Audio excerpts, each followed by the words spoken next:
Okay, welcome back to Naruto Anime Review Part 3. We're on the first round of the Chunin exam, though the Chunin exam first round does actually start at episode 24.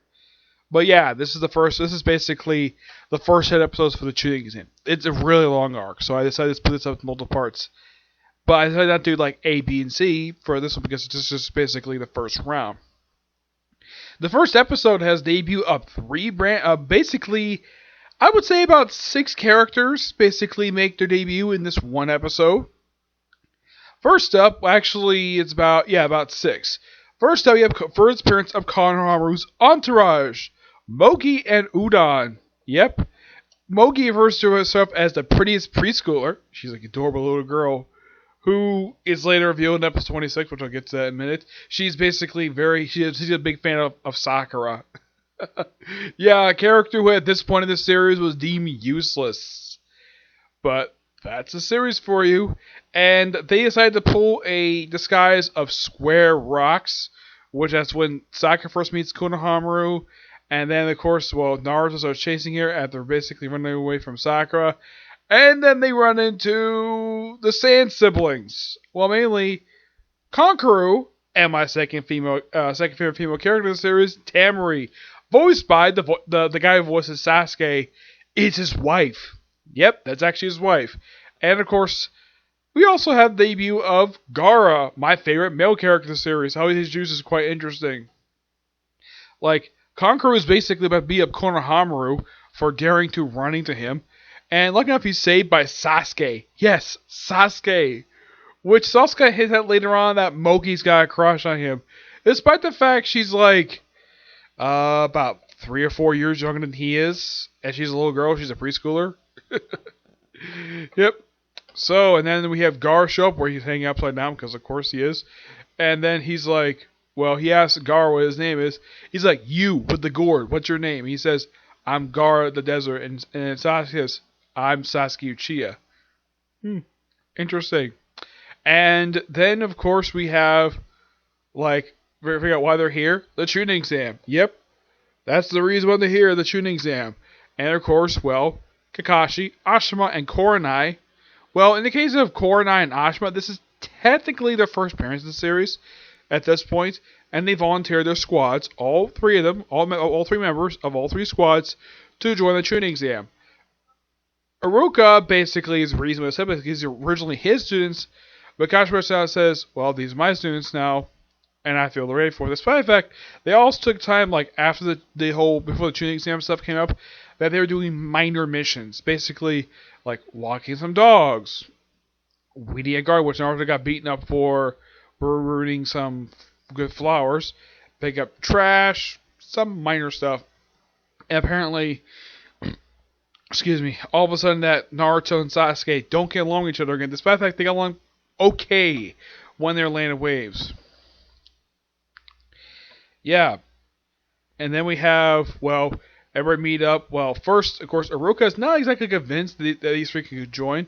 So he disguised himself, basically as a member, someone from the Hidden Rain Village to attack various people, though thanks to some convincing from all 3 of them, he's able to, they're ready. And then, of course, Kakashi has to fill out an application.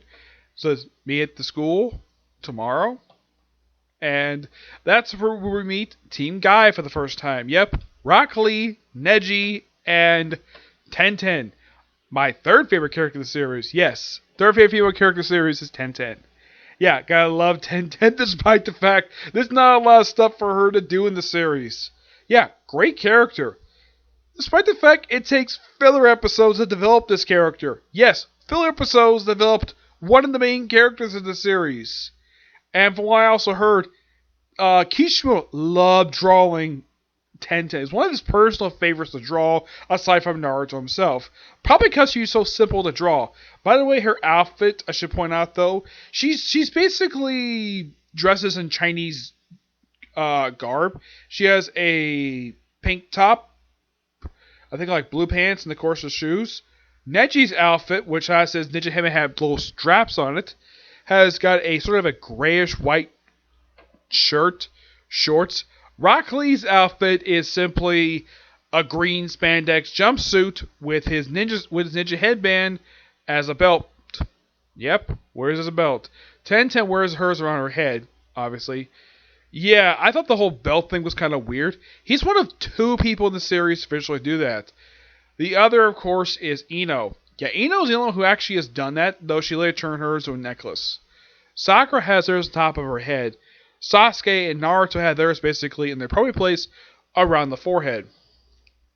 So, they think this one area is the floor, and of course, Sasuke points out, though, we're on the 2nd floor. Lose the jutsu, though. Team Guy basically had to play over the fact that this is not really... They think this is the place, but nope, it really isn't. Though, they proceed to go to the 3rd floor, and it turns out that was all just a test. And then they go to a room where they meet all they are getting. And of course we see Hinata and Kiba. Hinata does her blushing in front of Naruto. Naruto finds it a little weird, but he doesn't find it creepy. It's like he doesn't have really a big problem with Hinata blushing at him. But the thing is, the reason Hinata does that because she's in love with Naruto. Though it takes Naruto until the film the last to realize, though, he's got a thing for her too. He may not have feelings for her at this point, but he does deeply care about her, as it's shown in the next part of the arc. Yep, and then of course we get introduced to Kabuto Yoshi. Yep, this guy. By the way, this guy's outfit never changes the entire series, despite the fact his face changes, but not his suit. It's simply like a blue shirt, pants, and apparently he's got these ninja cards, which not like the ones they use in bars. These are different ones. These are chakra based. It gives info on Gaara, and it also gives info on Rockley.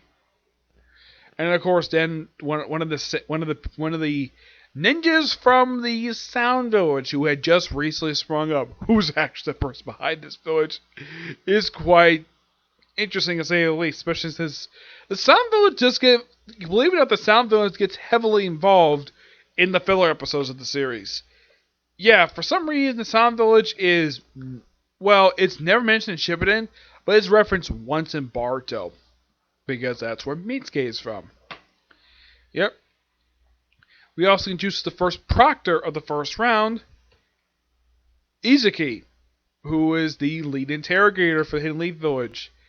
Yep. This is his first appearance in the series. There's also one other character, but you do see her briefly make a brief cameo, but her first experience is not until later. Where, first round is a test. A written test. And of course, everybody's all seated via number. And just by sheer coincidence, Hinata is sitting next to Naruto. That just by sheer coincidence. As far as I can tell, Naruto doesn't have a problem with Hinata sitting next to him. Yeah, he has no problem with it at all. I mean, he was all for Sakura, but he has no problem with Hinata. He's never had a problem with her. She's probably like the only woman who he never has a problem with. And who he's not afraid of. He's afraid of Sakura half the time, despite the fact he's got a crush on her. And he struggles the whole time with the test about the whole thing about intelligence gathering, and the whole thing about cheating, and, well, all the main characters manage to survive this. Everybody passes thanks to Naruto showing a backbone, and says he would never give up. And, well, all the main characters passed, including some minor ones, basically they've reeled like 79.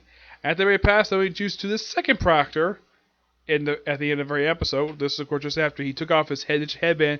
They reveal his head is like burned and it's got puncture wounds. They actually explain that in a filler episode because that's never explained in canon.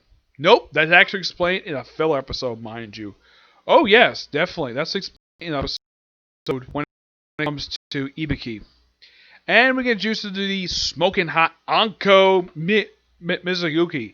Yeah, beautiful woman. Introduces herself by jumping through a window. And says, I'm your second Proctor, and we'll meet you all the next day at the Village of Death. And then poke fun of this later. And then everybody meets up at the village, the Forest of Death. And, well, that's where the main portion of the first round ends. There is one more episode, and it's mostly a clip show. Yep. Special report from the Forest of Death.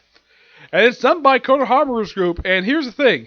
The only people interacting with in this whole episode, everybody just not moving. I don't know if it's everybody's frozen or whatever. because everybody's on the same place for the very next episode, where it's just Team 7, along with Anko. Like, oh, we got an interview. Cool. Anko was never interviewed the whole episode. It's mostly just a clip show, and of course Naruto introducing. Oh yeah, we're in a new time slot now at 7 o'clock. Well, it's not. He's 27 minutes early. Well, it must be at 7:28. I think it's 27. I think it was. Yeah. So yeah, golden time. Of course. Well, we have this little TV thing, and of course you have Sakura, which Mogi basically is a big fan of hers, looks up to her as an inspiration. Why Sakura? No idea at this point. And yeah, they basically do a clip show. Well, not a little bit of the first portion of the arc with the bell training, a lot of the Zabuza stuff, and a little bit of the like early first couple, at least first episode. But that's all it's when it comes. Oh yeah, they even do a little bit of the first round of the Chunin exam. My only guess is the reason why they did this episode was because they needed to, well, pad out an episode, do an extra one, just as a special bonus, before they finally get to like the next portion of the Chunin exams. Round 2, which is split into 2 parts, by the way. Yep. I gotta say, for the first round of the Chunin exams, it's quite interesting to say the least. Rockley, seeing him is great. He's my second favorite male character of the series. Yeah, absolutely great to see him.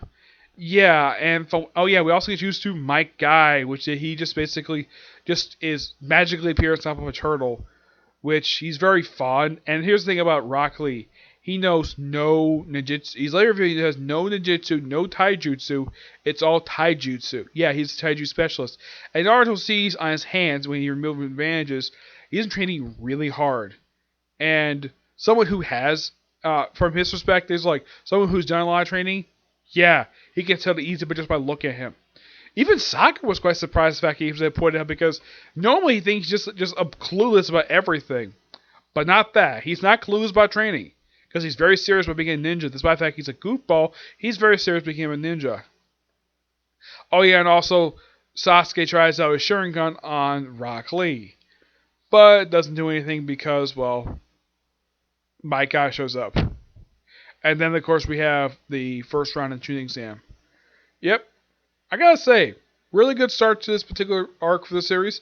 And that'll be it for this particular review. My next review will be a Comic Corner. Yep. And if I got time to today, I might get a chance to do, well, maybe first part of round 2, which I'm only going to do the first 10 episodes. It's possible, to say the least. I'll see y'all later for that. But next one, Comic Corner. It's going to be one Avengers trade, one team-up trade. Okay? See you next video. Bye.